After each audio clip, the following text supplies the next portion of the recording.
Hi folks. Well, I got me samurai shirt on.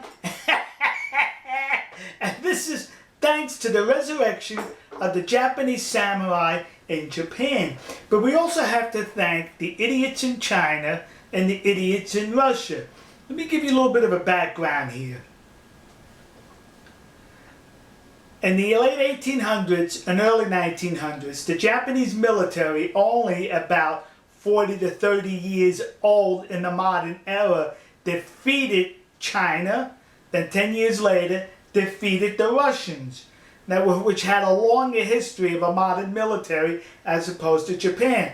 So now some 100 years later, China and Russia are challenging the Japanese again. But this time the Japanese don't have only a 30 or 40 year history out of isolation. They're out of isolation now by a good 150 years. Let me explain to you. At the end of World War II, the Russians stole some islands belonging to Japan in the north of Hokkaido called the Kuril Islands. There are other islands in the west of Japan called the Senkaku Islands that are occupied and owned by Japan, but the commies in China are laying claim to it. Now here's what's going on. Recently there was an election in Japan of a new Prime Minister Abe. He's conservative. He wants to revisit Article 9 of the Japanese Constitution, which restricts the Japanese military. He wants to allow the Japanese military a little more flexibility. In addition, he wants to build up the military. Well, Japan has a long pacifist history now since World War II. So it could be somewhat of a challenge to accomplish these goals. So now with the Russians, with those Kuril Islands, and the Chinese claiming the Senkaku Islands, Prime Minister Abe said to them, look, you in China, let's talk about this. And then he said to the Russians, let's talk about this, all right? And here's how they replied. The commies in China continue the incursion, the violation of Japanese territorial waters with military vessels. And recently, one of the Chinese Navy vessels locked their weapons radar onto a Japanese military vessel. That's a hostile action. The Japanese military vessel could have returned fire. That's right, returned fire. The Chinese did not fire, but when you lock the radar in, that's a hostile action. But Japan did not fire at the vessel. Hostility with the Chinese. A week or so later, the Russians violated Japanese airspace with 2 warplanes. So basically what they did here, they gave Prime Minister Abe fuel to say to the Japanese people, you see what's going on here? We have to defend ourselves. We have to have a little more military that's flexible, Article 9, and that is building up the military. He'll ask for this after the elections for the upper house of their parliament, which I think is towards the end of this year. So when he asks for these revisions, when he asks for this increased military, it's going to be quite easy for the Japanese people to agree, because thanks to China and Russia, you resurrected the Japanese samurai. See? But it gets even better, kids.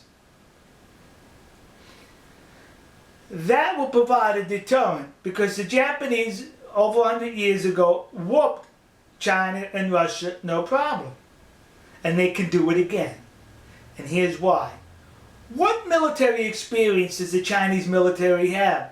Shooting at their own unarmed people? That's experience. The Russians, what experience do they have? Oh, that's right. In 2008, they invaded Georgia. And military analysts around the world were horrified when this happened. Not because of the invasion, but because of the tactics and the maneuvering by the Russian military was second rate. It was falling apart. It was basically chaos.